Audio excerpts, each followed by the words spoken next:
go.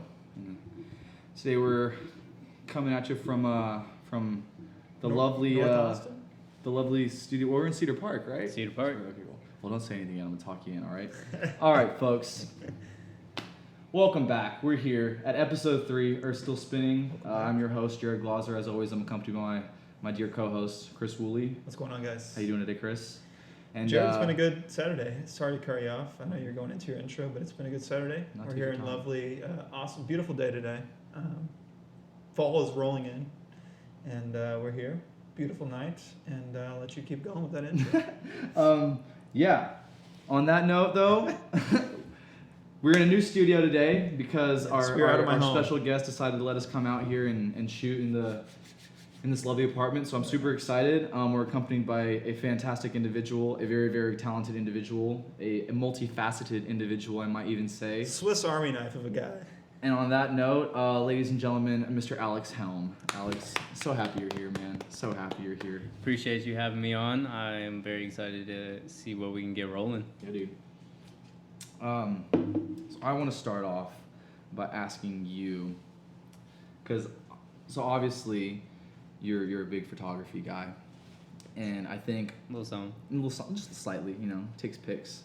I think my first question to ask you in that regard is just like, can you tell me a little bit about, because I think one thing is it's very hard to pursue artistic careers in general. I think it's just like, just the act of pursuing it kind of like weeds out anybody who's not really committed. And then on that, like I think, I'm not super well versed in photography. I was in yearbook in high school, so I know a little bit about that realm. But on that note, like being, a charismatic and outgoing young guy, and then also choosing to pursue like a career in something more creative and more, artistic. And I think, not to, speak negatively of it, but I feel like sometimes people often attach like art as being like something that's like almost girly or anything like that. So I think I'm just curious from your perspective, like coming up, how that started developing and how you ended up to where you are now with like photography and stuff like that. Yeah, so when I first got into photography, I had absolutely no intention of really diving into where I am now. Okay. I was kind of going through a rough breakup. Okay. And started fucking up in school and did not do so well, just like mentally, and eventually like I was on academic probation. Mm-hmm. Been there. And it was a little rough patch. So then I just picked up photography as a hobby and used it as an outlet to kind of find myself again. And I just started going out and taking pictures of architecture and landscape and just easy stuff. There was 0 subjects involved. And then came across a portrait page on Instagram, and I was just mesmerized how you were able to tell a story through either like a single image or a series of images. Mm-hmm. And I reached out to a few friends of mine, and I asked if they'd be willing to help me build a portrait portfolio. Nice. So they were super down, and then looking back, the images are so bad. Right. Self-critical. No, dude, but like that's so important, and I think that like that's one thing. I'm still learning. A lot of people ask me with this podcast, like, "Well, what's your podcast about?" And like, I get that all the time. I don't know what it's about, but as I start comparing and contrasting, what we have done, I think one of the ongoing like messages that I want to promote to people is just like doing something. Especially like I love, I've said before, but I have like a soft spot in my heart for like creatives, and I feel like a big part of like breaking that threshold of just like going out of your way to do photography or to do singing or to do fashion or whatever it might be is like just doing something. And yeah, I totally relate to you on like the looking back at like old shit and be like, oh, that's so bad, but like at that time it was so important, right? Dude, right. It's like, that's cringe, but at the same time it's like, damn, like I came this far, like that's where I started, but like here I am now, and like even now, like I'm still like, this is still like an ever going process. Like I'm so open to like learning more and just like gaining more knowledge about everything. And in addition to that, so like when I started doing the portraits at first with my friends, I took a few of them and then gave them the edits, and all of my friends that I worked with at the beginning were super supportive, which was exactly what I needed. And I posted a few of those pictures to my Facebook, and I had one of my friends that was still in high school at the time ask if I would take her senior photos. And I was like, I mean, yeah, sure, like, why not, you know, like, hadn't even thought about doing that. Yeah, but, like, that's cool. Like at that time, it's like, oh, this is like a real exactly, real right? opportunity, huh? Like, and so that was back in And Shopper did like pay you to do her senior photos and everything, like full like. well, so yeah, so that was back in August 2015, and I was like, yeah, sure. And she's like, okay, like, well, how much? And I was like, Ooh. huh? Like, That okay? No, honestly, I want to stop you right there because, and I apologize if this is like uncomfortable for you, and please feel free to talk about what you want to talk about. But I think because I came across that recently, like with portrait paintings and stuff like that. Like, I think it's really hard, even for some really talented artists, to understand how to go about pricing their content and their products. mm-hmm. So I mean, just on that note, like, tell me more about that. Yeah, I definitely 100% agree. And so first starting out, like, I didn't want to say something too high that would scare her away, because I wanted the opportunity, and at the same time I didn't want to like sell myself short. Mm-hmm. And so because like you want to look like respectable. I know my shit's worth something, but then also it's like I want you to work with me. exactly. Yeah. Like, please. And so I gave her a price. I don't remember the exact quote. I just know it was pretty low compared to what I charge now. And I went out and took the photos, and then I posted those senior photos to my Facebook and announced that I was like available to take other people's, just throwing it out there, like seeing what was up. And I had like 4 or 5 people hit me up, hey, like, can you take mine? And That's I was crazy. like, That's great. well, shit, hold on. Like, maybe we can. You're like, damn, did I just like set up some real shit right here? No, like, I literally, exactly. And so I had those people hit me up, and I was like, well, man, like, maybe we can make something happen. Mm-hmm. And so I sat down, came up with a business strategy, and since I do both photos and videos, I wanted to incorporate something that wasn't just photography into my name. Mm-hmm. So my last name's Helm. Came up with Helm Visuals. Say that one more time. Came up with Helm Visuals. And that's your Nice plug. That's your like social media, and also also I didn't even do that. I just kind of jumped into it, but like I want to do it at the beginning. And is there anything specifically involving Helms or any projects you got going on right now that you wanna plug real quick? On that note, Just plug the gram. In general. Honestly, I don't have anything going on right now. Shit has been really slow. Shout out COVID-19. yeah. Shout out 19. Hold on, let's pause real quick. Do you think the lighting's a little dark? It's all right. We don't have to pause yet, but let's do. Word. Yeah. Sorry, guys. Sun went down. But yeah. That being said. And so then came up with Helm Visuals, and from there, yeah, go ahead and turn that light on. Go ahead. And it was just like I started doing graduation photos like one after the other, and sooner or later, like, I had someone contact me to do a wedding for them, and I was just like I had no intention of like really diving into photography like this, and then I've realized that like I had like a specific eye for things, and I was able to capture stuff that people were really enjoying, and like Sure. Oh yeah, and like I mean that doesn't surprise me. I mean I would love to see some of your older work because I've only known you for the last couple years now. But like, yeah, dude. I mean you put fantastic stuff out, and I know that so much of photography is like, one, getting the right shot, but then two, all of the like after stuff you do, and like do you do like Lightroom, Photoshop, stuff that? Yeah. And I was actually talking about that today with one of my coworkers. That's one of the hugest things that a lot of people don't take into consideration when they go to hire you. Like, they just think Because you might spend, 2-3 hours shooting, let's say, graduation photos with somebody at a location, but then how many hours are you going to go home and spend with those photos? Exactly, and that's exactly what some people it's like super cool, and some people don't understand the whole other side of like the editing process and like the delivery of everything.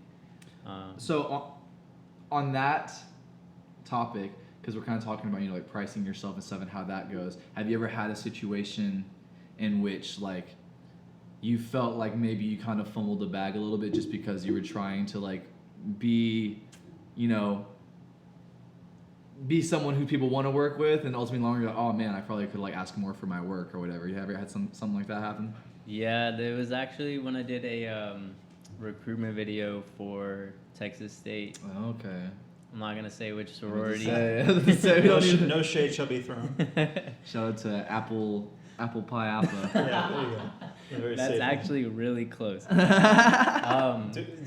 Use your context clues as you will. But you're doing the recruitment video for them? Yeah, I did a recruitment video for them, and I was just in my head. I was like, okay, this will open the door to doing more recruitment videos for people.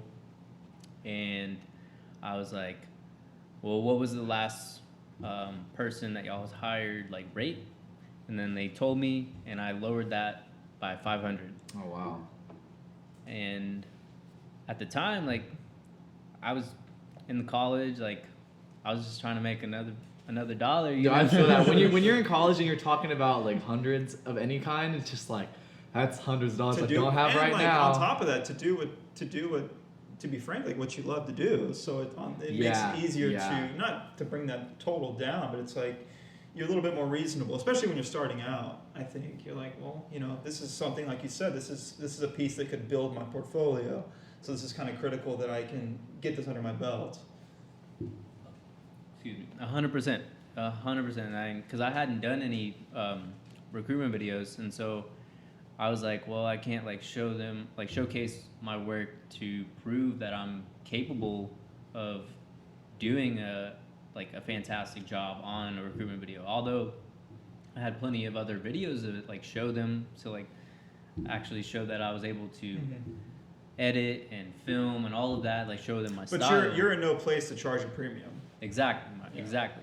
Yeah, and that's one thing I've noticed too, because like, I mean, I only know so much about photography, like I said, but in terms of like making music and stuff, I've used this like kind of example before, but it's like, you have people that do vocals, and you have people that play drums, and you have people that play bass, and you have people that are singer-songwriters, and then you have people that are like producers and do the mixing and mastering, and it's like I feel you have people who could probably go and take some pretty simple analog style photos and stuff like that, whatever your niche or whatever your lane might be, but then it's like I feel like when it comes to like making things look commercial and doing like the Photoshop and the Lightroom, etc., it's like that's where like you have your people that like kind of like the producers and the mixers and masters of like the music industry, where it's like I'm gonna sit here behind a computer and like be the little nerd while y'all are like the guys doing the other stuff, right? Yeah. Dude, yeah, 100%.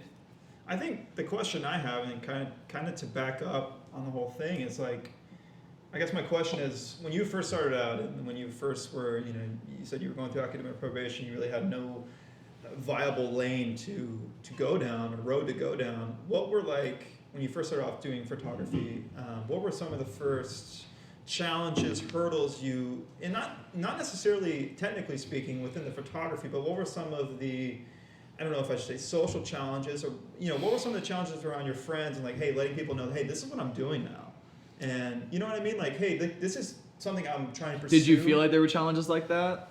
Yeah. Obviously, because there's challenges with the photography. That's obviously a skill in it. That's a whole different, realm of skills and challenges itself. But the question I have is like, when you made it, quote unquote public to everyone around you, hey, this is what I'm going to try to pursue now. Like, what were kind of the first couple like social things you kind of ran into? So like even after I announced that I was going to be pursuing photography, and like after working with a few of my friends, it was hard to find other people that wanted to work with me. I think the reason I ask is because and I apologize cutting you off. No, you're good. I think me and him we've we have this new thing we're doing now, and it's a podcast. And like you said, I mean, yeah, we have friends, and we have interesting friends that we can have on, but I think we may run into that same kind of thing where it's like, okay, we've interviewed all our cool and interesting friends, and now like who wants to come on, you know? So I think that's my question is like,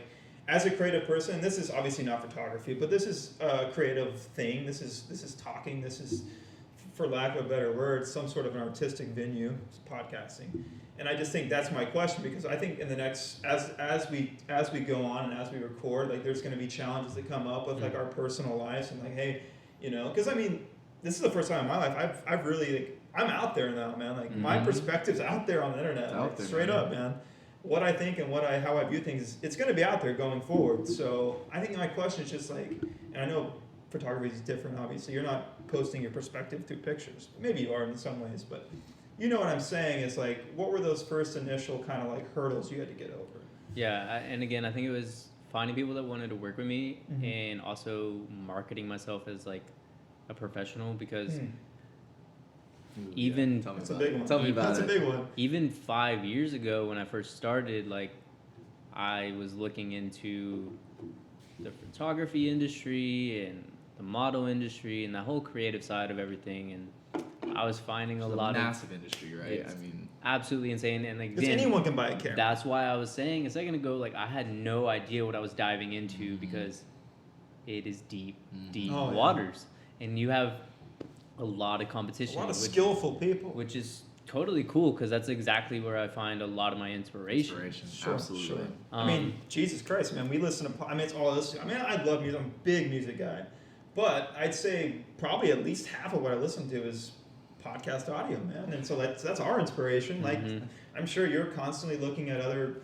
photographers' work, and that's drawing constant inspiration. So that's the same with us, man. Pinterest is my biggest friend. I got a question. I mean, it's like not really anything crazy, but just you talking about it kind of made me think about it. I don't even think that this was like what you were insinuating, but like it just triggered a thought in me. But so, especially as a male photographer, I don't know you super terribly well. He knows. He knows, dude. But you're not credible. You're credible, but you're not like you're not a creepy guy. Well, as a male photographer. Okay. But you're not a pervy guy in any way. You're a very well-rounded, very likable, very charismatic guy, and I always feel very comfortable when I spend time around you. And that being said, I think, I see some of these guys who take fantastic photos, but then it's like I hear these horror stories from different girls I know who are interested in like trying to like, try their run at modeling or whatever, and it's like everything gets real sensual and seductive and stuff real quickly. There was a guy where I went to high school at, and if anyone listening that went to high school around the city I did, you'll know what I'm talking about. But there was a guy named Don Sparks. I don't know if you probably don't know who he is, but he was a guy. He was an older man. He does sound like a porn. Now that I think about it, he does kind of sound like a porn star. But he was this guy, this middle-aged man, who took senior year portraits. Like he like in the little metroplex I lived in, he was like the guy you went to. Like if you were a senior girl and you wanted some like badass portraits done, Don Sparks was your guy. And so and there was always like me and the boys at lunch, like we were constantly like, oh, he's a perv, like he's a fucking weirdo. And like sure enough, like I remember like my sophomore year of college, it came out, bro, that he had like child pornography on his phone. He was like I don't know if sexual assault. I don't want to.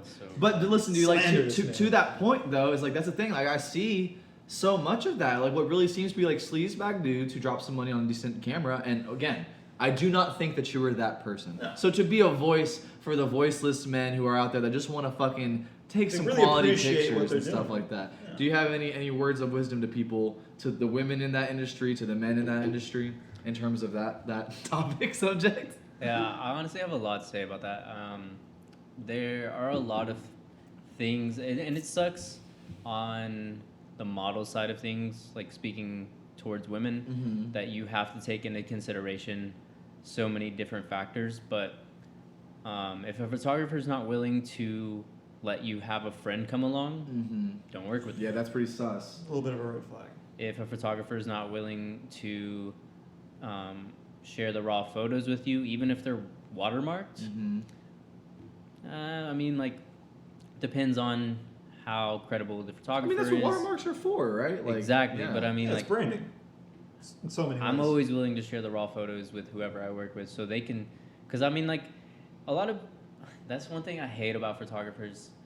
A lot of them will just take full accountability, or not even accountability, sorry, full credibility. To say, yeah.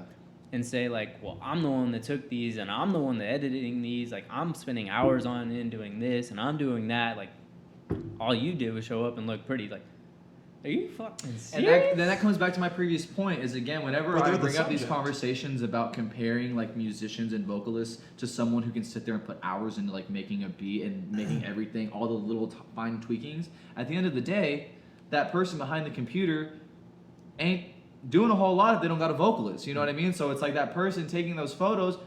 Sorry, dude. I mean, yeah, like granted, you know, you might have other models to pull from, but at the end of the day, like I think it's just, it really pisses me off because I feel like so much of it ties into like just like the getting rich quick and like networking and like trying to work your way up that like hierarchical ladder. And it's like, dude, like just have like healthier relationships with people. Yeah, even you saying that like made me think about this dude. His name is Marcus Hyde. I don't know if y'all have heard of him. He did a photo shoot with Kim Kardashian.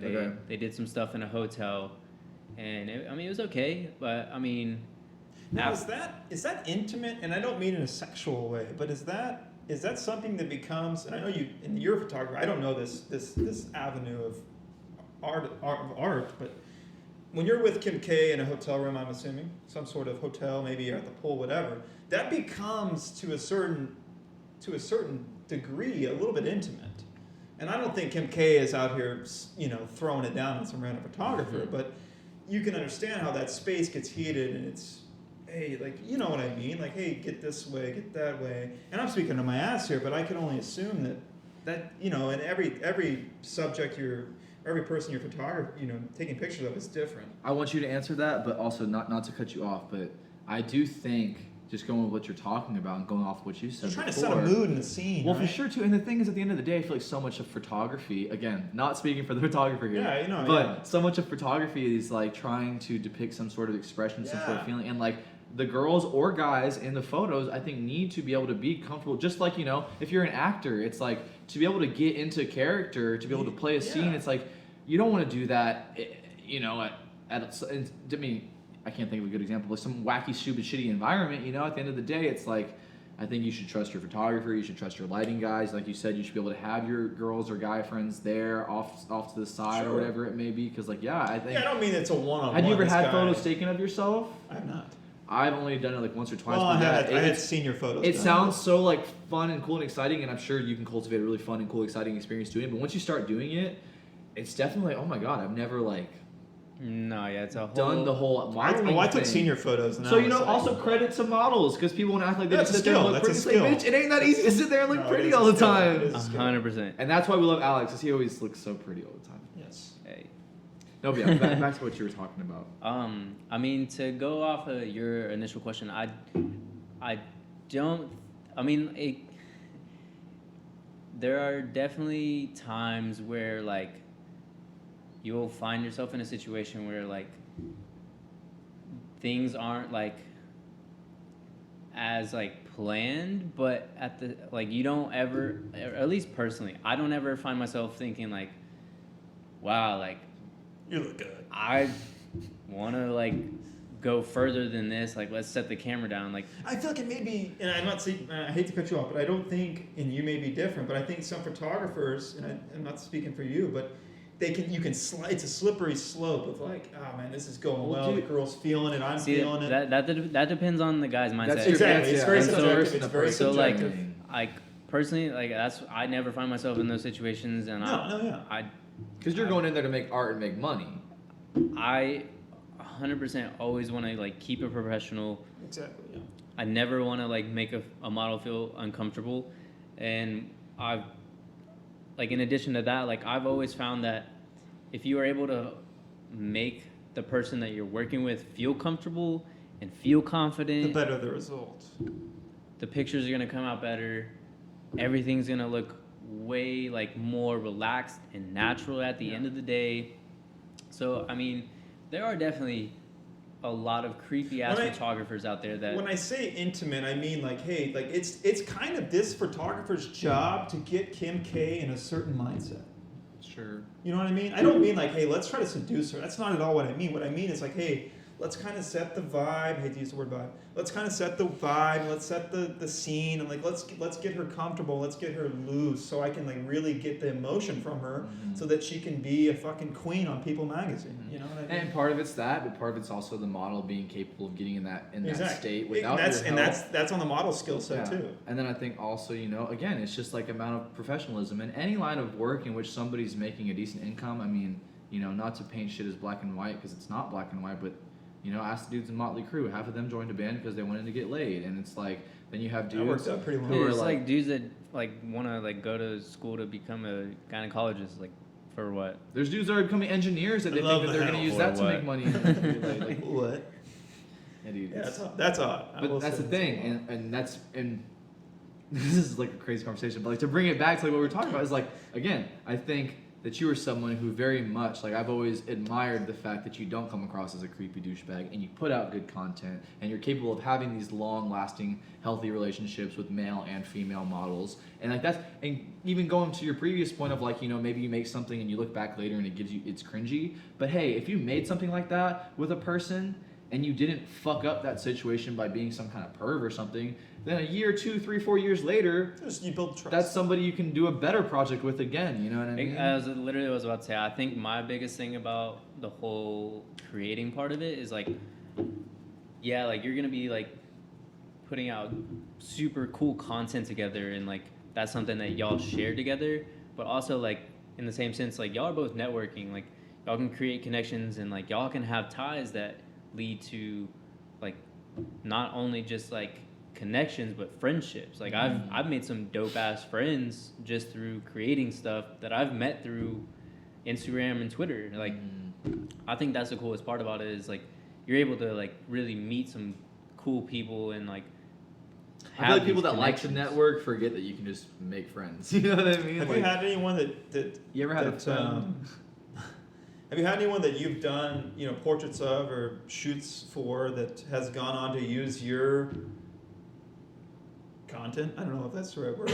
To like further on, like, hey, maybe they send these headshots to someone and then, hey, they get picked up by some agency and like, hey, like, do you get a little bit of that credit? I don't know if you've had anyone like that, but let's say that you, beautiful girl, you do her portraits, yada, yada, yada, she sends them off, she gets signed by some agency. Do you get any sort of residual? Do you see anything in return? Or are you just kind of like, hey, thanks? So I actually did take some. So it's crazy. So let me start from the beginning. So run it back. We got time. Run it back, Turbo. So and this actually goes back to the very beginning. So like y'all's initial question about like how you were able to like kind of like put yourself out there. Sure. And this was when I was first getting into photography, and at first like I was just like running into random people that like I was like, wow, like they have like a different look to them. Like I would love to photograph them. And I'm a pretty introverted person. I'm like a introvert extrovert. So like once I'm like comfortable, like I'm able to like have like a fluid conversation with you. But like walking up to a stranger, like I'm not comfortable doing that. I'm the same way. And so, y'all are pretty similar in that way. I can definitely, yeah. Cause like I would like, if the right person asked me, I'd be like, oh no, yeah, like Alex and Chris are like super like extroverted. But then like, yeah, I can definitely see like, dude, 100%. Like, cause I mean, like most of the time we've hung out, like we've been on the square. Yeah. Yeah. So, which is not a bad place to hang out. No, sorry, I didn't mean to cut you off. Drink to that. No, you're good. And so, but we're walking up to strangers on the street. Yeah, and so there was this girl that was in my I don't remember, it was a literature class. I don't remember if it was Brit Lit, US Lit, whatever. And I was like, wow, like she has a very different look. And she would definitely photograph well. And so like I saw her walk in, I was just like trying to like the whole class I was trying to think of like how to like approach her, and I was just like, I don't want to come across creepy. Because exactly what I was saying. And like, doesn't that like, suck that like random dude can be living like, in hey, 20, and that's kind of like why I asked that question earlier, is because like you're not creepy. You're not creepy. Thanks. I'd like to believe I'm not creepy. You know what I mean? And it's like being like a dude in 2020. It's like you have to take that into consideration, and it sucks, especially when you're not a creepy person. No, I mean, yeah, you have to because of how many other creepy ass fuckers dudes there are. And There Yes. are a lot and, of And I'll creepy into that dudes. one. And so the whole class, I was sitting there like, okay, you're gonna say this, you're gonna say that, and then class ended, and I was like, walking over to her, Like she's like, in your head and shit. she's like putting her stuff away. I got scared. I walked away. Yeah. I walked away, and I was just like, nah, like, whatever. Like, you'll see her again next class. I waited outside of the building, like, okay, like maybe if you just like accidentally like run into her, you can like say something. I approached her outside of outside of the building. I was like, hey, like, not to bother you, if you have some time, like, you know, just like like drawing it out. Trying to make it as low key as possible. Please, sir, may I have some Exactly. photography sessions? And I was like, I'm just getting into photography. I'd be interested. Like, I was wondering if you were interested in like helping me, and like I'll take some free photos of you. And she was just like, I mean, like maybe like I've never modeled before. Like all my friends are always telling me that I should. She took it as a compliment or more confused? She was like, She- why is this guy talking to me? It was a confused compliment. Okay, I got you. And so, but Well, she also not every, you know, because there's so many guys and girls pursuing the modeling agency, but like to just walk up and find some girl in a class. I mean, has she? I don't know if you know, but had she ever even done anything like that before? And so that's what I was about to get to. And then so I asked her, I was like, have you ever like modeled before? Like, I know it's like a weird thing for some people. And she was like, no, man, I did like a beauty pageant when I was like 7, but like that's it. And my mom and dad, my friends are always telling me that like I should model, but like I've never like branched out. Yeah. And so we set up a date, and we ended up taking pictures, and she absolutely loved them. And then we worked together like 3 or 4 more times. And so like the last time not the most recent time, but the last time up until then that we had shot, she wanted me to take some headshots for her so she could submit them to an agency. Okay. And she got signed. Like, I thought that was insane. Like, that's fucking sick. if like had I not actually approached her, like that wouldn't have happened for her. So like that was super cool. And you almost didn't. Like, yeah. That's what I'm saying. Yeah. And so like I definitely believe. I mean, the cliche saying like everything happens for a reason. Like I had like a gut feeling that like I needed to make that connection with her. And when you have those thoughts, dude, like when you have those on. thoughts, you got to do something. And that's kind of what I was talking about earlier, was like when you're talking about, you know, you look back and it's like cringy or whatever. And maybe now, being the much more talented person you are, you would look back on those photos. And I mean, obviously she got signed off of them. It couldn't have been that fucking bad. But like, you know, you might look back and be like, oh, I can create better content. But it's like, I think so much of success is just like stopping and taking a breath for a moment and being like, oh shit, I've been doing stuff. You know what I mean? And it's like you just do this thing, and then you do this thing, and then you do another thing, and you feel you haven't gotten there yet or whatever. But then a year goes by, and you look back and you're like, oh, I did a bunch of things. You know what I mean? I love that. Thanks. Love that. Yeah. I think the way we view affirmation right now as people is way thrown off.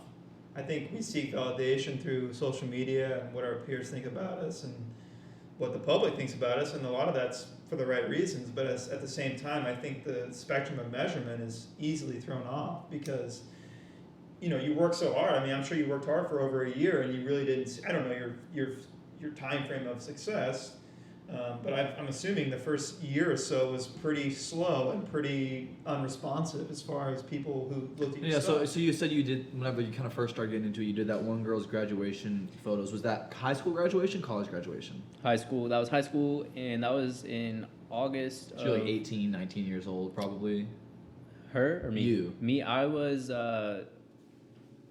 I was 19. Okay. And then by the time you're pursuing this girl in class, this is a college class that you had? Yeah. Okay. So okay. yeah, but when you first were doing these senior portraits, when you were 19 until where you are now at 24, that's a 5-year span. I mean, the feedback you were getting at 19 for doing those headshots versus the feedback you get now on a post on Instagram is night and day, you know? Yeah, exactly. So that's what you have to look at. Is I think that when you're 19 and you're doing that and there's very little feedback, it's like, fuck, I'm never gonna make it out of this ditch.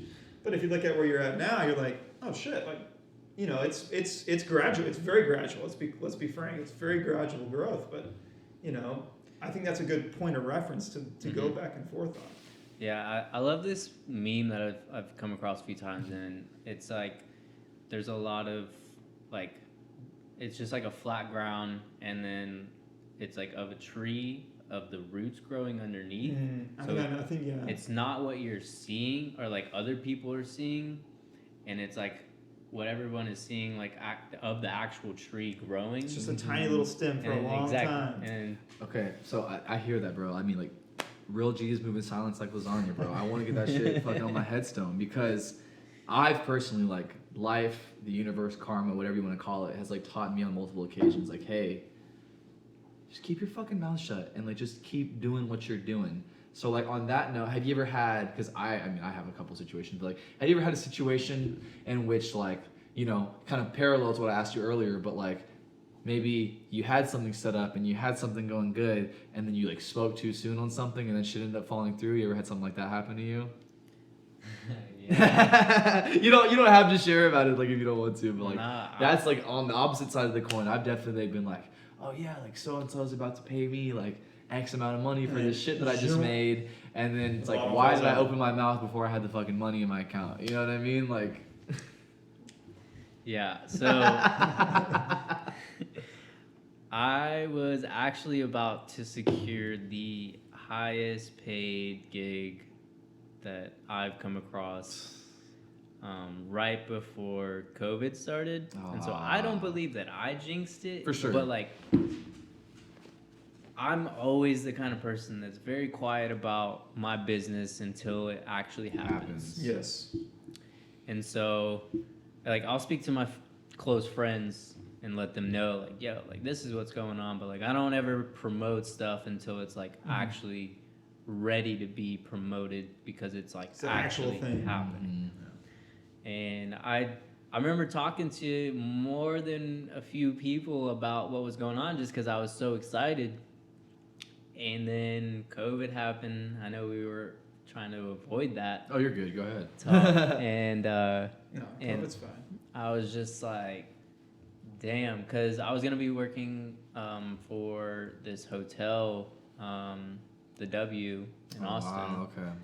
And I was going to be creating a promotional video for them. They were trying to rebrand their whole business. And the person that I was working with told me that, like, low key, like, hey, like, if this person, like, if the, like, GM likes your stuff, like, he's going to connect you with the sister hotels, which is a bunch of high-end hotels in Austin, and they'll probably have you do stuff for them, because I was going to... So you're looking at, like, not only a fucking nice gig, but then also, like, hey, if you do this, like, there's probably, like, a relationship here as well. Exactly, the connections. Yeah. And so I mean, like, there was no avoiding that at the end of the day. For sure. Because of what happened, but that was one of those things where I was just like, damn, spoke too soon. Yeah, dude, I feel that. I remember, I mean, like, I had this one time when I did a couple paintings, and, like, there was not, like, a shitty situation or anything, really. It was just, like, this guy, like, offered to commission a couple paintings off of me, and I was like, dude, bet, like, I'm about to, like, make some fucking money on this, and, like, I was so excited, and I was like, yeah, Mom, like, I'm about to, like, get this, and I told my sister about it, and, like, you know, whenever like fucking you like accomplish something too, it's like, God, is it so bad to just be able to be happy about it for a moment? You know what I mean? Like 100%. But then also it's like, yeah, like you said, like the best thing you can do is just shut the fuck up and like just like get your shit. And then ultimately, the guy had like some car trouble or something like the following week, and he's like, dude, I just had to like throw a bunch of money into my car, and I was like, oh, dude, like it's fine. Like I mean, you know, no ill will held towards the guy, but it's just like, hey, dude, why are you talking about money you don't got? You know what I mean? And that's what I learned from that. So yeah. Well, yeah. On that note, though, I'm curious. Just like based off of personality test, because also, I mean, again, I haven't even asked you a lot of these questions. Do y'all have any sisters or brothers? Any siblings? I have an older brother. Older brother? I have an older sister. Older sister. Interesting. How do you feel like? Do you feel like that dynamic played a big? I mean, obviously nature versus nurture, but like that dynamic played a big role in like your personality type today. 100%, man. Like growing up with an older brother, a lot of the times, because my older brother, I think I may have told you this, but my older brother's friends were also my parents. My older brother's friends' parents were also my parents' friends, if that makes sense. So the same people my brother hung out with, their parents were my parents' good friends. Gotcha. So a lot of my growing up was with around older guys. A lot of my older, like, cause my brother's 25. So a lot of my growing up, when I was 12, I was hanging out with 14, 15-year-olds. When I was 13, I was hanging out with 16-year-olds. So there was a lot of that for me. So I think I meet a ton of people, and I tell them my age, like, you're 22. Like, I feel like I come off a little bit older than I am. I think and like you said, your upbringing, is that what the question was? Yeah, I mean, I think that has a little bit of a role to play. I just grew up with old, and I have obviously friends of my own, but family trips were taking with them, stuff like that. So I was always around older, guys growing up. So I think that has a little bit to do with my personality development, a little bit maybe. Do you feel like having like an older sister has helped you? Yeah, I don't know how sisters are. I'm always interested in that. I mean, for me personally, I just think sisters enabled me to practice girls better. I practice platonic relationships, I think better than some of Sure. I mean, I went through college and I did fraternity and stuff like that. So I grew up around like a bunch of women. Like I lived like my mom, my older sister, my younger sister, and then at one point I lived with my grandma and my aunt also. And then my parents were divorced. So at a certain point in time, my dad wasn't there either. So it was just like me and a bunch of women. And then I came to college and I went and like joined a fraternity with like 100, 200 dudes. And it was like just complete like pull. So it's like I would be like around like too much testosterone. Forgot you were in a fraternity. Yeah, a lot of people forget about that. You don't seem like the typical frat guy, so. I know, I need some more like J. Crew out of you right now. Some more J. Crew. I need some like button down and some New Balance sneakers right now. I still have the New Balances somewhere. No, yeah. It's a great shoe, to be fair. Very comfortable shoes. On that note though, like yeah, I just feel like I appreciate men, and then I really appreciate women, but I definitely think just like with the life that I've lived, I've always kind of gravitated and been more comfortable around like women and stuff like that. Totally, I think that's the only reason why I asked that, because like again, like not that like being a photographer is like obviously there's tons of male photographers in the industry, but like you work in an industry where you work so closely with so many girls, and I think like I mean, I'm sure girls are kind of aware of it, but like definitely like as a dude, like I just like shining light on the fact that like, dude, there's a lot of dudes that don't have the fucking balls to do that shit. Like they really fucking don't, and it takes balls and brains, and like you have to be able to talk to people properly. Oh, you gotta be a little creative, Jared. That's true too. That's quite true. It's a big ask from a lot of people. Yeah. But like, do you feel like having an older sister like helped you to be able to like do that? And something I don't know. What's you and your older sister's relationship like? So I was actually adopted whenever I was a baby, and my sister was 12. Oh wow. So there is a 12-year age difference in between us, and so around the time, like when she turned 18, going off to college, I was turning 5. Yeah. And so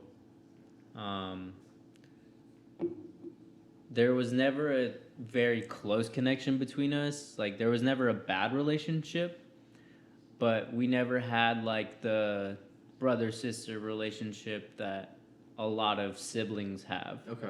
And I love my sister to death. Like it's never been weird between us. And I say recently, she had a kid 5 years ago, so I have a little nephew. That's your little buddy. That's my dude. Hell yeah. And I personally think that actually helped us kind of grow closer together, because it kind of gave me more of a reason to like actually like be around, because like be present. And like all of my family lives in Houston, and like I was in school in San Marcos, so like going 3 hours back home just to like hang with the fam like was cool and all, but like you weren't doing that all the time. It was happening less often. Yeah. And then when she had her kid, I was just like, well, I definitely want to be around to like see him grow up. You know what I mean? Mm-hmm. And so, she's always been more of like a mother figure to me. Yeah. But she wasn't ever very like stern about things. Yeah, for sure. I mean, with that age gap, I can only imagine, you know, and that's older child stuff for sure. Yeah. I work with a dude that's got, his parents are both like in their 70s, and he has all his brothers are like in their 30s and 40s. So it's just like, he's always talking about how when he goes to visit, it's just a different dynamic, you know? And I relate to you with the brother thing, or with the nephew thing, because it's interesting because I feel like so much of like our, you know, young 20s is like comprehending and unlearning things that happened to you, you know, prior to the time you were 20. You know what I mean? Like the whole upbringing thing, and then becoming your own person, right? But then it's crazy because it's like, you know, there was what your parents' responsibilities were and what your responsibilities were as a kid. But I feel like, you know, kind of like what you're saying about like having a nephew is like, as I get older, I find these new responsibilities in like being an older brother, or in like being some kind of role model, or like whatever. And it's like, you know, here I'm at 22, and this is like this new thing I have to navigate. But I feel like whenever I talk to people about this stuff, it's like, oh yeah, whenever I was younger, but it's like, okay, but what about like what we're doing in our family life now? Because we're so disconnected from our families being away and being, Sure. you know, especially as young men. I mean, I know for me personally, like independence is so pushed on like young men. Like the last thing I want to do is like ask for help from my family, but it's like at the same time, it's like we are now these characters that have existed outside of that world, and it's like we can come back into that world and like we have new credentials to like bring to that, you know what I mean? Sure. I think that's why it's important for you to be, you know, involved in your nephew's life, and that's cool how he can exist now and help like you and your sister have a different dynamic now and stuff like that, you know? Dude, yeah, I mean, like, and on top of me just having love for him, like it adds on to that, because like I'm able to like appreciate like who he is as a being, and then like also like what he did for like not only like our relationship, but like my sister. Yeah, you get to see your sister in a new light. You get to see her be a different person than you've seen her your entire life. You get to see her be a mother and show different emotions and different characteristics that you just weren't accustomed to prior to that. So yeah, I mean, it opens an avenue for different kind of relationships, like Jared was saying. I mean, it's just, You get to be Unky Alex. yeah, you're gonna be a big good Al. uncle now. I can't wait to be an uncle. I don't know when my brother's gonna have kids, but it'd be fun. When are you gonna have kids, Alex? Gee, we're waiting. Chill. We're on pause. That shit, pause button's heavy. Do you guys want kids? Of course, that's one of my biggest dreams. Do you want kids? Take your time. Finish. No, dude, I cannot wait to have children, but I feel like I gotta be financially really, really safe. Yeah. Because my fear is, and like obviously anything can change. Tomorrow I can meet the love of my life. I knock her up. We have a kid. I'm gonna take care of it and love that kid. Can I try one Of course. But I wouldn't be able to give him the best. And like that's my biggest thing with I have kids. And obviously everything's subject to change. But I want to be able to financially really be able to provide and give him like this fucking really badass life. Oh wow. You know, me and my little sister, I'm sorry, I didn't mean to interrupt you.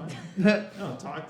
I'm trying out this Voodoo Ranger that Alex It's just fucking gave great me. beer. And my little sister and I always watch Hulu together, and for some reason, a commercial for this brand always comes on, and it's like a really stupid commercial. It's product And placement. like the first 2 or 3 times I'd watch it, I'd be watching her, I'd be like, what's this dumb commercial? And You're like, I bet that beer sucks. and then the other day, I was sitting there watching it with her, and I was like kind of high, like on the couch, like just chilling with my little sister watching TV, and the commercial comes on, and she's like, hey, what a dumb commercial, right? She's like 8 years younger than me, so like her sense of like humor is like so developing, but she's so fucking smart and funny. Like it's so funny. It's so funny. Yeah, I love that. Yeah, this is actually a really good beer, Voodoo Ranger Imperial That is good shit. IPA. I haven't tried it Very yet. good Thank beer. you. I like this.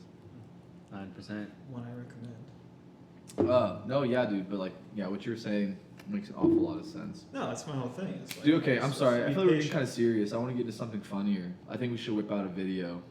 All right, one of your. You let's guys see. want to get into some current events? You want to hop into that? We can. We don't have to stick on it. I just We would like to can, start we talking can. about some more Alright. random shit.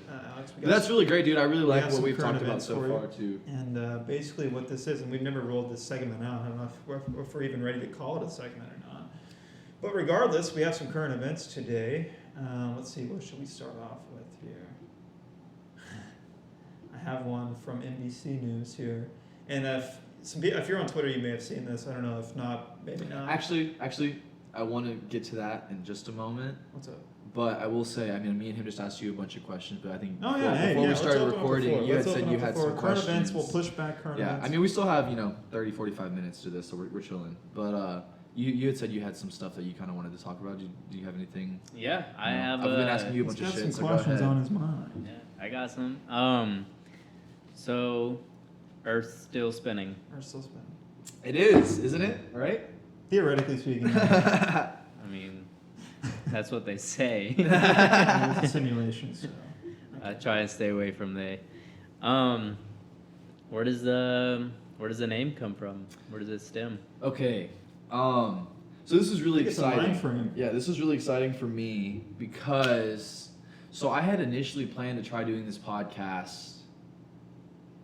Like I think maybe like 2 years ago or so, I was like shooting mock episodes with my buddy Gavin. I had talked about this, on like the first episode. Shout out to Gavin Buckle, great guy. And yeah, we had we even filmed a couple, but ultimately we didn't have the production set up and stuff like that. But like even at that point in time, this was kind of like a name I was working with, and the reason why I came up with this name was because growing up, it was like kind of a mantra of mine.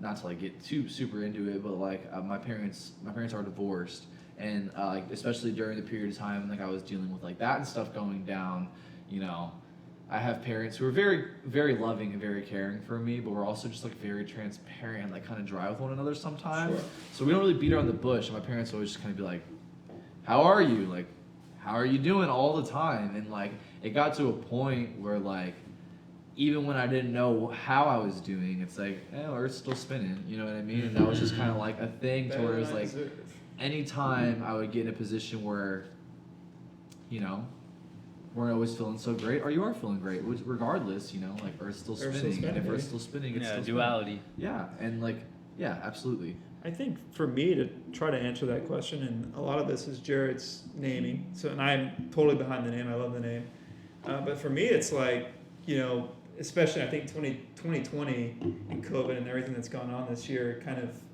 wraps it all in, but it's kind of like the idea that like regardless of everything still going on and everything going on around the world, like at the end of the day, man, like we're on this vessel of fucking rock flying through the earth, man. I'm not flying through the galaxy, and it's like at the end of the day, like we just got to come together and kind of and realize that, it's like, hey, we're all in this together. We're all on the same spaceship.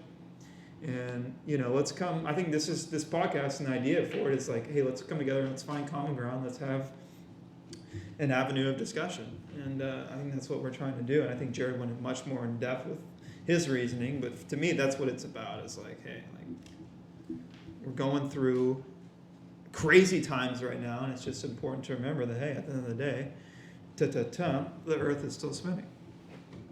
So that's my take. Yes, sir, it is. I apologize, guys. My mic just went out, so I'm just making some corrections. But on that note, yeah, I mean, that's really and it's cool because like just like he's saying, it's an idea that I came up with a couple years back, but then it was like, and I talked about this on the episode with Brandon. It's like, so much of like what I'm doing now has been breeded in this pandemic. Like as much as like this pandemic has been like, seems like it stopped everybody in its tracks and it puts you in a position where you can't do anything. It's like, I was telling him recently, like I got a Gold's membership. I've been like reading more. I started a podcast. I'm like working on a solo like musician project right now. And it's just like, so much of it's been like, okay, so this isn't just a long spring break.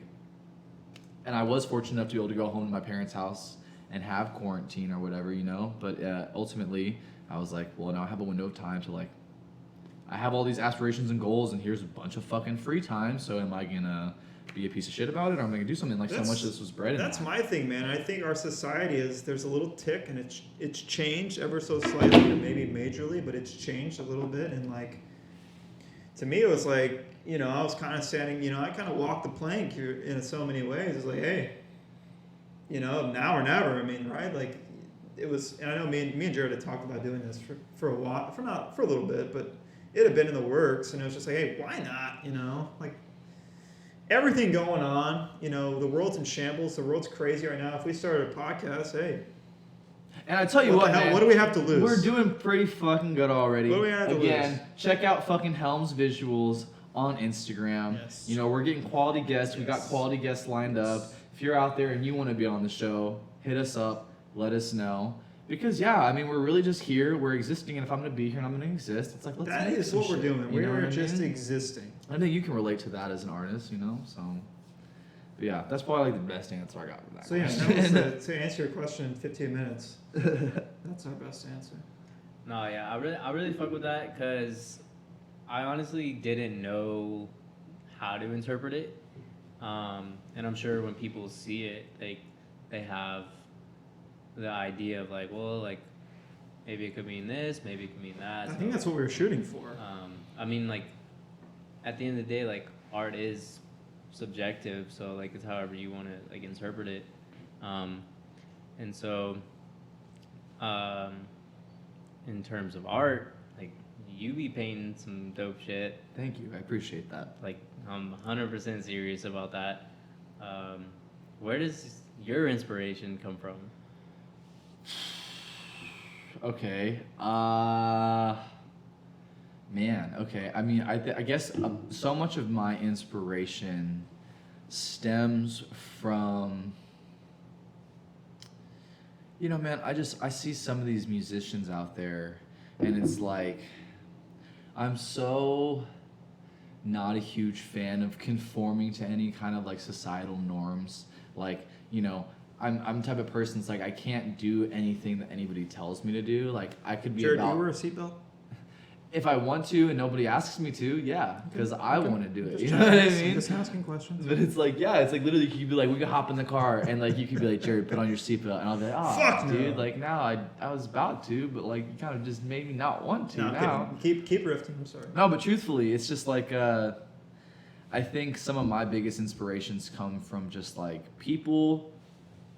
I love music and I love photography and I love video content and I love the YouTube hemisphere, the comedian hemisphere, the fashion hemisphere, and so many people might write it off as this or that or the other, but at the end of the day, it's like these are people out here that are playing with colors and sounds and light. You know what I mean?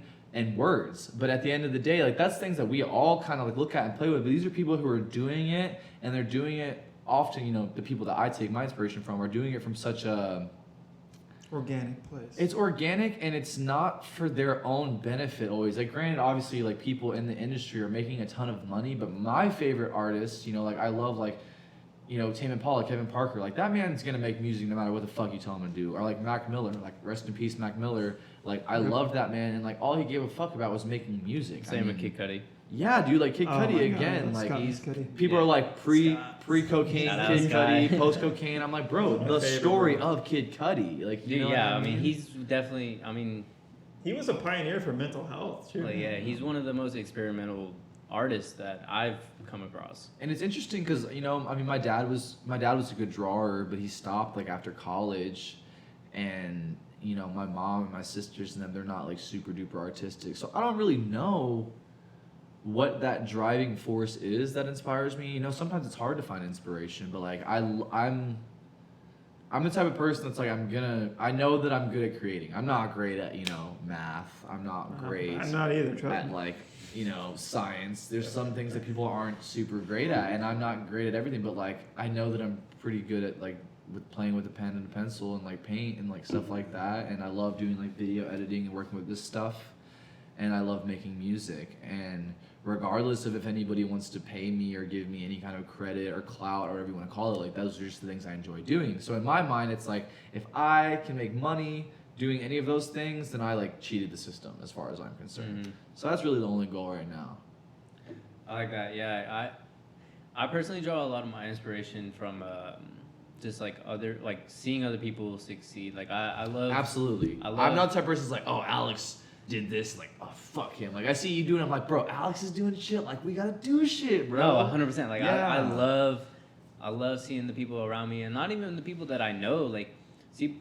Like people that are like viral on Twitter, like that you just like see every now and then, or like people that you follow that like you don't know, and it's just like I'm really rooting for them. Like, and It's a great time to be a creator. 100%. It's a great time to be a creator and to be creating your own thing. And like, there's so many avenues to get it out there and to be found.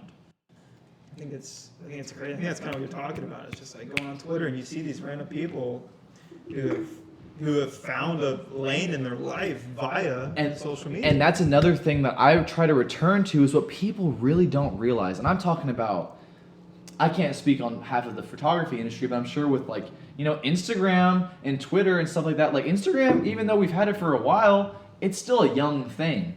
And, in the music industry, it used to be about like handing out mixtapes and trying to get your song on the radio. But nowadays, dude, all you have to do is make your shit.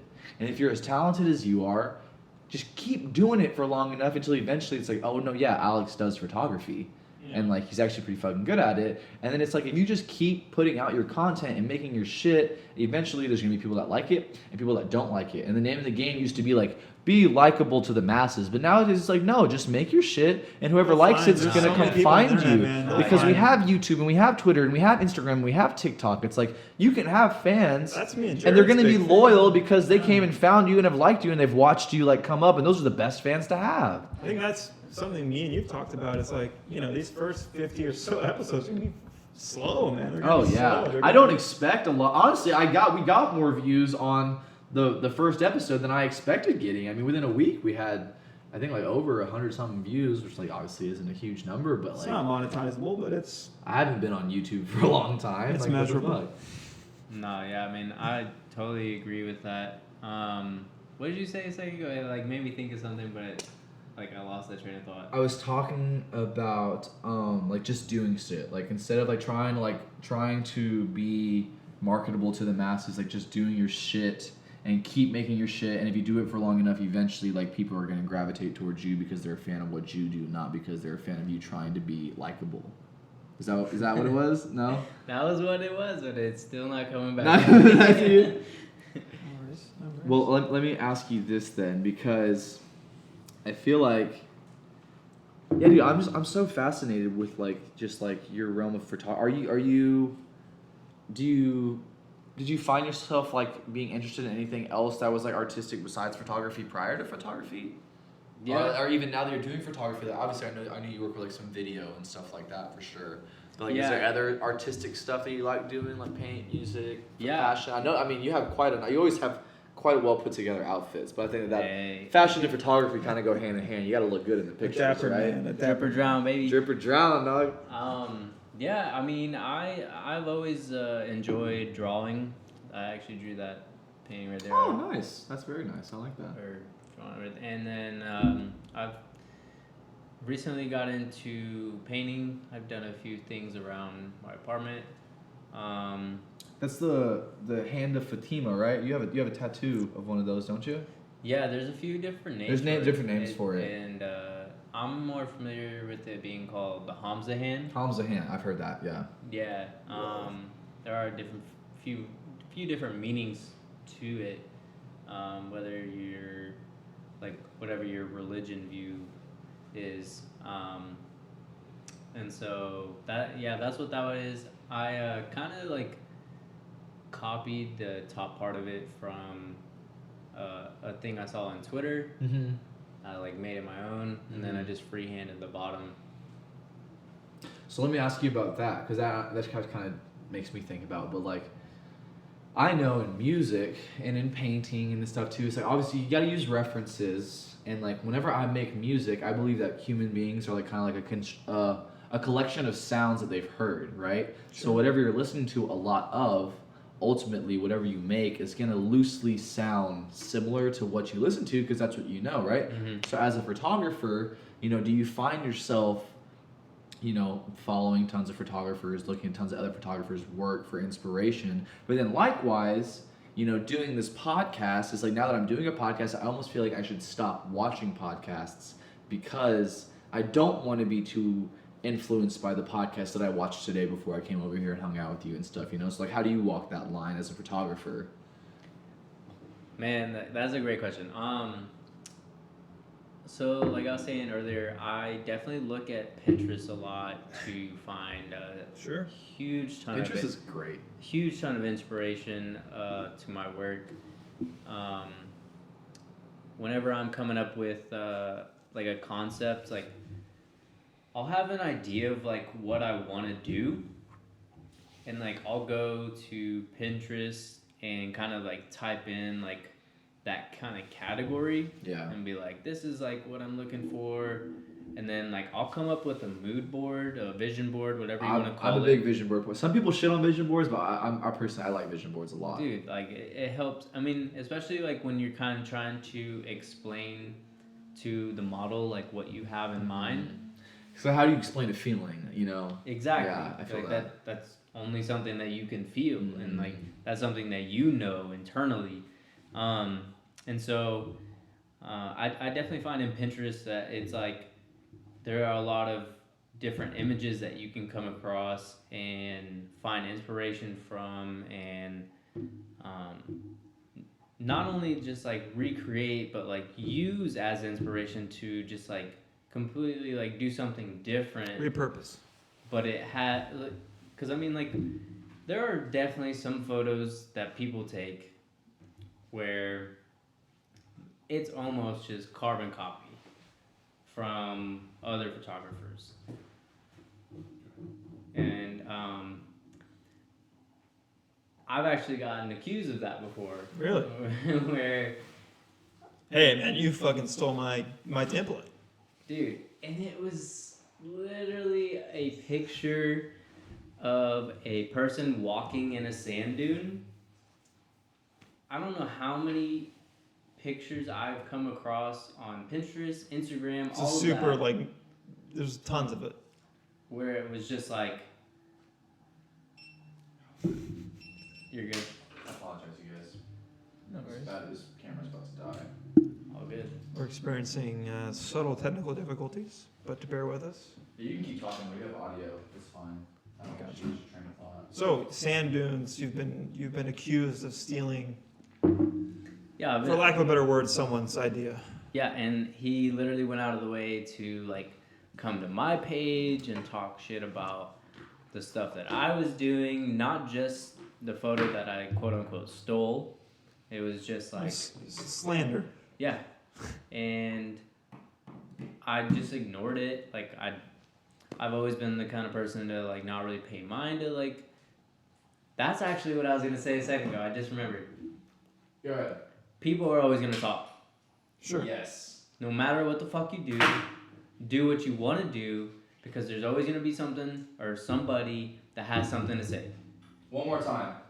There's always gonna be somebody that has something to say. So That was my biggest what are you thing. gonna do? You're gonna do what you want to do, and you're gonna do what you fucking do.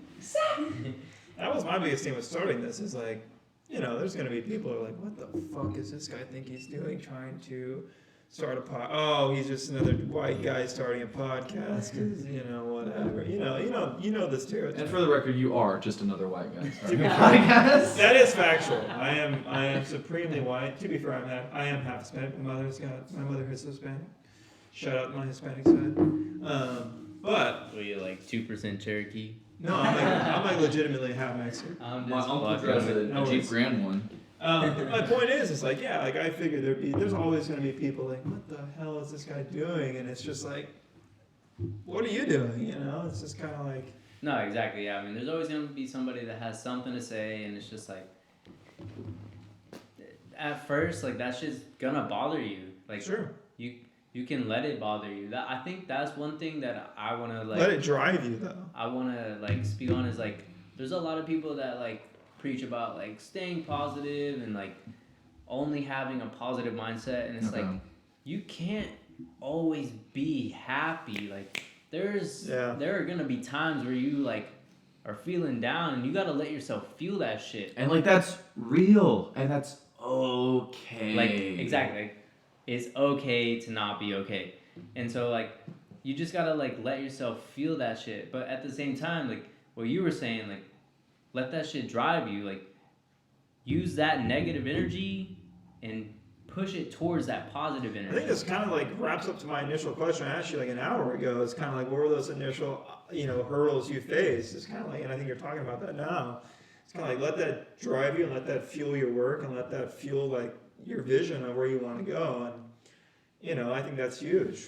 And I think you're speaking to that. But. Dude, I'm really proud of you though, man. Truthfully, I mean, this has been fantastic, like just what we've been talking about already today. And yeah, dude, I mean, any questions I've ever had about my, creative endeavors and then the similar, potholes and stuff that you've come across, is like I feel like you definitely have your head on your shoulders the right way, and that makes me feel good to, be able to get to collaborate with you, and then also I feel like you're like a well-rounded guy that knows what he's doing, so that's good.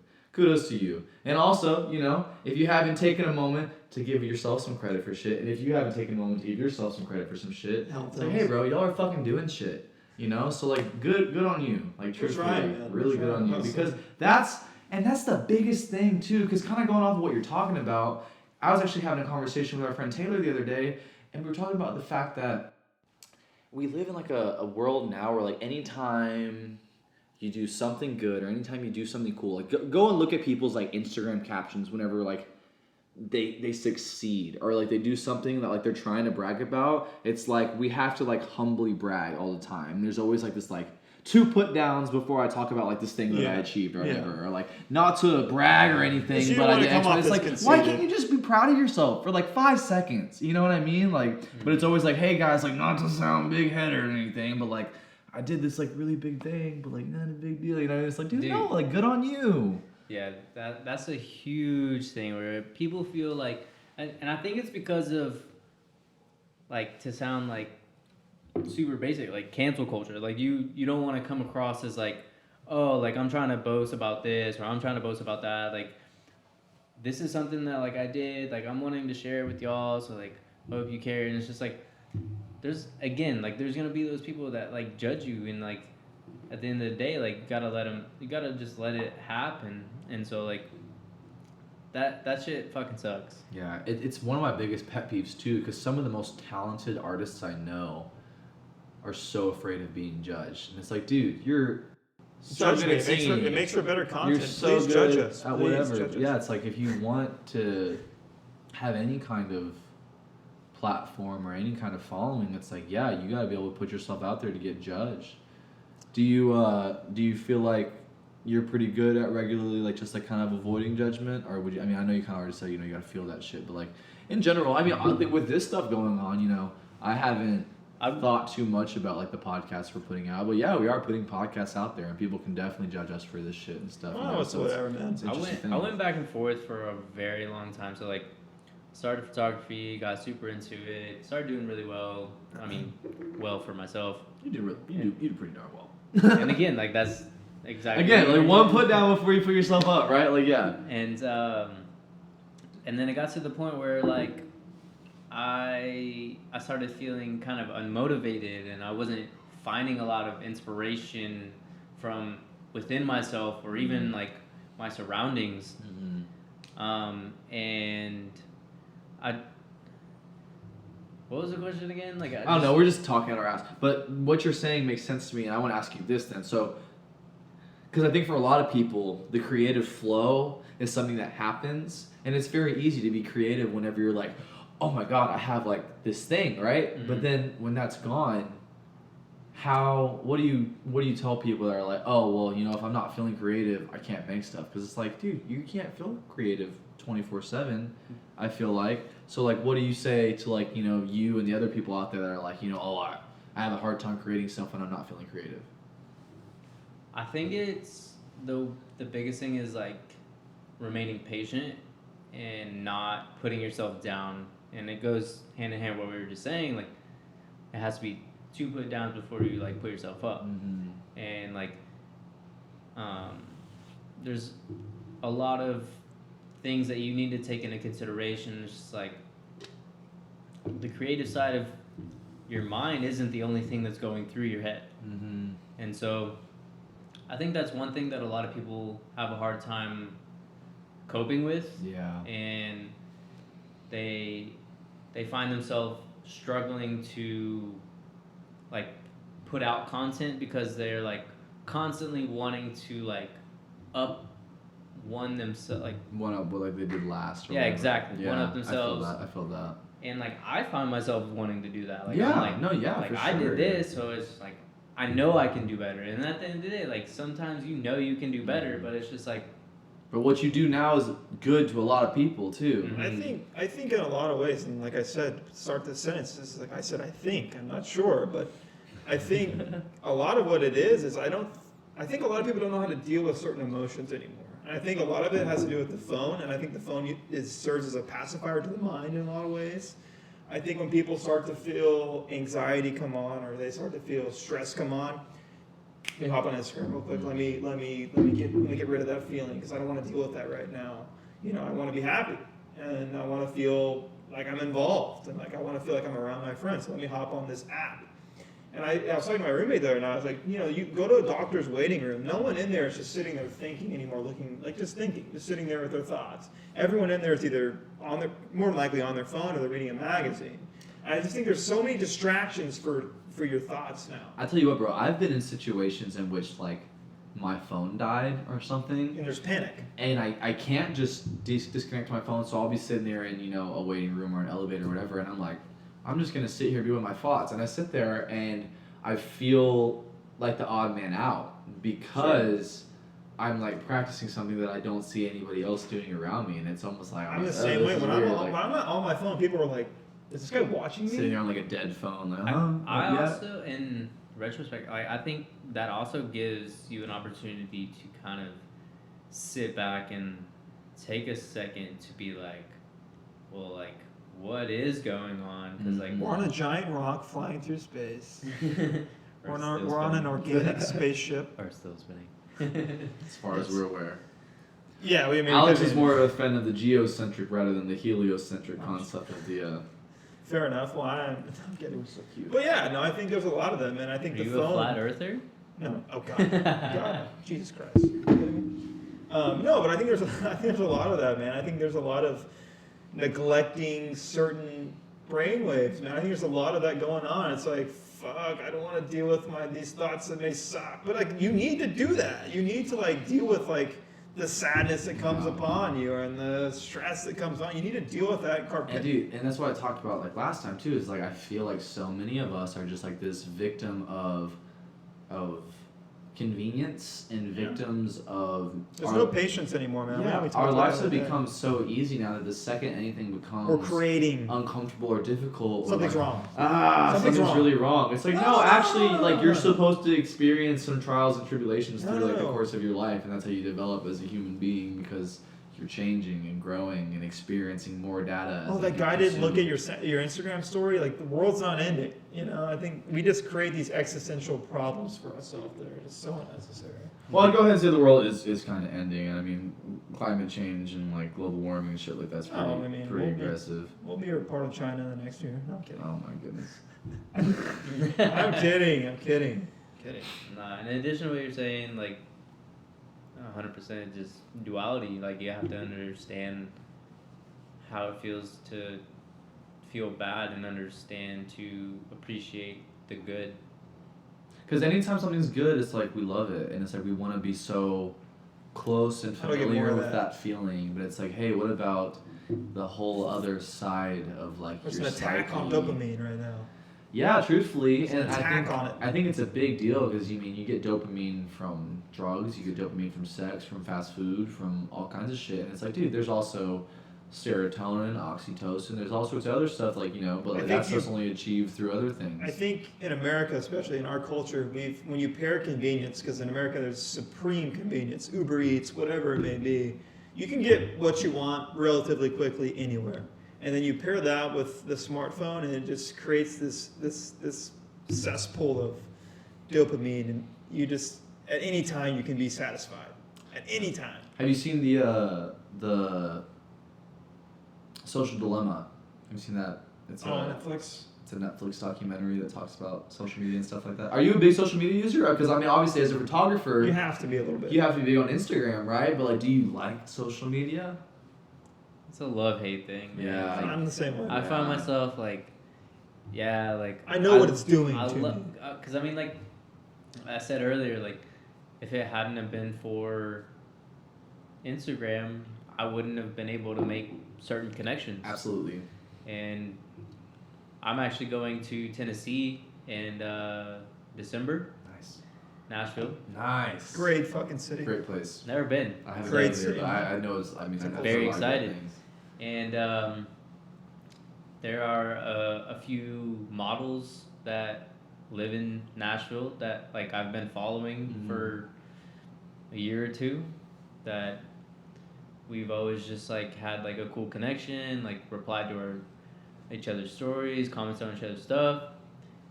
We've never had the chance to actually meet, and I reached out to them when I confirmed that I was going to see if they would be interested in working together.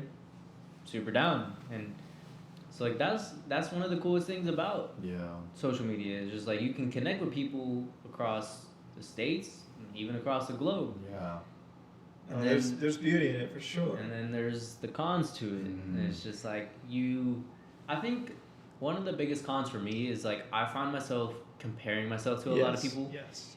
And it's just like like I could be doing so much more because like I have that potential, but like why am I not there yet? And it's just like everything takes time. Like, well, it's like the age-old quote it's the cliche quote. It's like comparison's the theft of happiness. It is, bro. I mean, dude, I'm sitting here like with you in a podcast, and I'll tell you right now, like you say that, and I think of experiences that I've had when I'm sitting there, you know, fucking with my hand and my dick on my fucking bed, and it's like I feel like I'm not doing shit with my life, and then you see like your shit, you see like it's the people you work with and the quality of your content, and I'm reel. like, God damn, like I need to be doing, I can do this shit, but then it's like, yeah, and then it's like, you know, here we are like two people that are friends that can say we're on a podcast together, but it's like I even have that from you. I mean, much less, you know, the Kim Kardashians and other people. I can't imagine. You know what I mean? Being the shit. And there's always somebody that's better than you, and I'm a big believer in like staying close to people that are better than you, because that's how you get better. I'd rather be the worst person on a team than be the best person on a shitty team. You know what I mean? Yeah. You can tell a lot by a person by their But friends. then likewise, it's like there's this weird game, especially adhering your creative side to like a capitalistic, like making money side, but it's like you have to have some kind of self-awareness on how good you are on the spectrum of things. Sure. Even though like I feel like the best way to thrive as a creative is to not compare yourself to other people, but it's like, sure, you might love your creativity and thrive in that aspect, but do you want to be creative and also be marketable and successful, or do you just want to be a creative person that loves their creativity?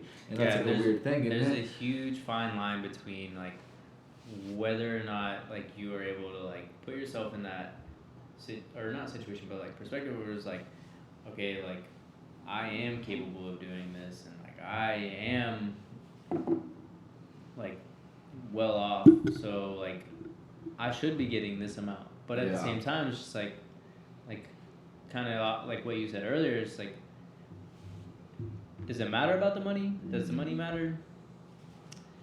And if you're in it just for the money, Then and then you're sitting like, oh, I should be this, I should be that. It's like, okay, hold on a second, but what are you doing? And I feel like that's and it's weird how like, as soon as that disconnect happens and it becomes more about the money, it's like now you've lost almost a part of yourself that I feel like, especially like in 2020, like people are craving authenticity. People are craving like just genuine. Like I don't think I'm the most outgoing, like charismatic person that anybody wants to watch on a podcast. No, but I'm gonna say what I think. I feel like I'm very genuine, yeah, and I'll be honest with how I feel about whatever. But I feel like personal Always. integrity is a huge thing, and I think it's kind of been lost. I think people have kind of been like, well, I'm obviously generalizing here, but it's like, hey, you know, I can kind of be this person online, and I kind of be the half-ass version of that in real life. I think there's a lot of that. And I think there's a lot of people that it's just like you said, it's a comparison thing, and it puts a lot of stress and anxiety on people, man, to like push and be better. And they see, you know, it's just like it's brutal, man. Like I said, I couldn't imagine being a girl right now, man, and having to get on Instagram every day and constantly see like. And not just people, girls, but dude, it's hard to be a guy and get on Yeah, I Instagram, mean the same too. thing, but I think it's compound. I think it's little. I think for girls, it's because I think just in nature they're a little bit more comparative than guys. Not that we aren't, but I think just generally speaking, I think they are a little bit more comparative. No, yeah, I mean, truthfully, it's an interesting world that like we're left to navigate now, as you know, young men in our early 20s perceiving like 2020 America. But I'll be honest with you, I mean, if nobody's gonna say it, I'm damn proud of you, and I'm very proud of you. You know, like what y'all have accomplished, and I hope y'all just keep doing what you're doing because, you know, I really enjoy everything that y'all have done. So. We're still spinning. Oh yeah. No, yeah, dude. But on that note, I mean, we're probably coming close to wrapping up on time. Was there any other questions you had for any of us? Anything you want to plug at all? I mean, you said you're going to Nashville. Anybody in Nashville? I mean, I know you already have some people lined up, like you said. But if you're looking for somebody to work with, at Alex Helm, Helm Visuals on Instagram. Helm Visuals. Did you guys want to get into some current events, or we want Yeah, to we skip probably. over? I mean, yeah, we can go ahead and hop How in. much time do we have? How much time do we have? My thing says 25 minutes of recording left, and I'm at 17. So yeah, we probably. We can cut it. I mean, we got by like no means 10 we can do minutes. this. Yeah, go ahead and hop into it just a little bit. Okay, so this is the first time we've done this segment, Alex. So I'm not asking too much of you, but I'm basically going to read a headline. It's going to be a little odd. It's going to be a little different. It's not going to be a traditional headline, but it's going to be odd news. It's going to be current news. It's going to be fun stuff. So the first one here we have coming from NBC News. As you may have seen this on Twitter. I don't know how active you are on Twitter or not, but basically a rat in Cambodia has been awarded a prestigious gold medal for landmine detection. Like a legitimate rat. A rat? A rat. His name is Magawa. Like literally, like I mean, I'll show you. I mean, this guy. I mean, he's full out in his gear here. Oh, like wait, so this is like a trained. No, not like theory, like not speaking like, hey, you're a rat, like the fucking rat, like a physical rat.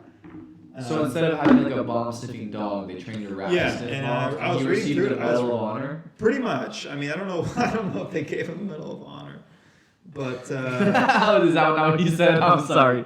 No, they gave him a golden medal. I know it's pretty like a loose term, but yeah, he was given an award for finding landmines. So that was a little fun. That's exciting. Yeah.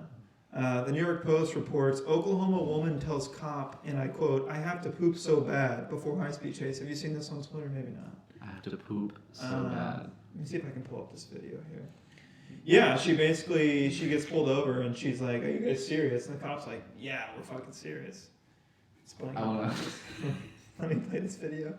Yeah, she's just like, and then the cop's like, "Man, I can't let you shit." And she's just like, "Fuck you guys," and she like skirts off. Really? They chase her. Ron, so just play the video.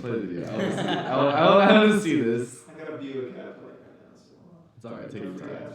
Take your time. Oh my god. You feel like you talked about everything you wanted to talk about though? You feel good? Yeah. Cool. Cool. I started losing my train of thought. Dude, no, it's good. It's good. It's good. I would rather us lose our train of thought than have a train of thought. Because I'm telling you, I promise, when we go back and look later, you're like, oh wow, that was really good.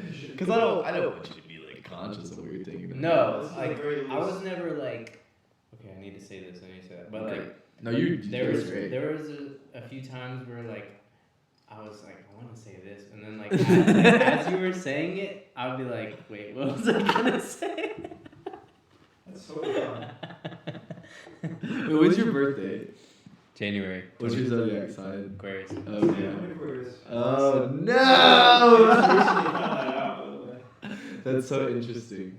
I had no idea about astrology. So are you January or February? January 25th. That's crazy. That's crazy. What's your birthday? January 24th. Oh my god, bro. Okay, so that means in January we're gonna have to have like a 24th. We'll have you on again, and we'll spin your birthday on the pod. We have to. And that's even crazier because he was like, I think y'all are pretty similar. Straight up, bro. I did say that. I did say that. Fuck this woman who shit her pants. Like, I can't get a video close of it, but she shit her pants. Do you know the time you were born? Early in the morning. I don't know the exact time. I would say before 9 a.m. Between 7 and 9 a.m. Word. Where? Arlington, Texas. Let's look it up. Let's pull it up. Peruvian shamans use ancestral rituals to predict winner of U.S. election. Do you have any thoughts on What? Okay. No, honestly, I will hop on that because there's this artist that I follow on Instagram, and I apologize, I can't think of her name, but I'll try to see if I can put some of her stuff on there. Yeah. But she did this thing where she did like an ayahuasca trip or something, and when she did it, she had like this like really, she does art, so I follow her. She was always posting art, very trippy stuff, very like psychedelic heavy vibes. And then she had like an ayahuasca trip, and then she made like this like sheet, or like the sheet of, you know how like acid comes in like a sheet that's like perforated or whatever. And it was a perforated sheet, but she did the art on it, and it was like Donald Trump and Kim Jong-un having like a spiritual ayahuasca awakening. Hold on, let me see if I can. So do I have some? Yeah, look it up. I want to see if I can show you the images. Unbelievable quotes from this thing. So basically, what this was, and I'm trying to like sift through this article. Peruvian shamans performed an ancestral ritual on Wednesday for the U.S. elections, but there was little agreement about who would win. So that's kind of fucked. First draft there, but all right. But according, one of the shamans is quoted saying, "Good energies to Mr. Trump," said the master shaman Pablo Torres, carrying the snake on one of his shoulders after squirting a strange liquid from his mouth onto the image of Trump. He said, and the reporter asked why. He says, because he is deserving, he needs good energies and good vibes from his followers. Interesting. Do you think a shaman's using that kind of verbiage? Okay, so I know this. Okay, yeah. Because you really lost me at that moment, because I understand. The word vibe. I understand that you can like go deep into the jungles of like Africa and Peru and all these other places, and like have, you know, these shamans, these people in these societies, like of people that like their entire existence is just like partaking in like the spiritual stuff. But it's like you also have these people like in Calabasas and like San Francisco, California, that are like, I'm a shaman, and they like, you know. Oh, let me tell you what your firstborn children's They're names doing like is. sound Like, healing lady, can I and shit fucking like pay you? that. And I'll be honest, like, don't get me wrong, I'm a big fan of like crystals and Yeah, like I mean, stuff like there's that. a reason for it, but But it's like, don't use the word I vibe. I need to understand. I mean, you can use the word vibe. The vibes are great. I'm a big fan of But like vibes. like you gotta, like, the way this article's written, like for them to like quote a shaman using the word vibe, I mean, you gotta see where I'm coming from. Yeah, it's definitely, it's a little bit discrediting. All right, so we have that, and then we move on to the next one. Well, I guess we'll skip. No, I'm gonna be honest with you, but I think we got like about 2 more minutes, so we'll probably go ahead and wrap We're running it out up. of camera time. Yeah. To all those of you people out there, just know that we're doing the best we can with the production level that we have. But if you want to contribute to helping make this podcast better, feel free to reach out to us. Alex, we're running out of time. On these closing words, I just want to ask again, if you have anything you want to promote, feel free. Do you have anything you want to promote? I want to promote love and self-love. I want to say that everyone out there is in their own place, and you're exactly where you should be. And there is no reason for you to doubt anything that's going on in your life. As hard as it may be, times will pass and good things are coming. Well, I think Jesus Christ, what a way to end it. that's an excellent note to end on. I have no more words for that. So on that note, this is Earth Still Spinning with my buddy Chris and our special guest, Alex Helm. Alex, thank you again for being with us. I really appreciate you. Chris, love you. Alex, love you. Thank you guys. We'll be back soon. All love. Peace.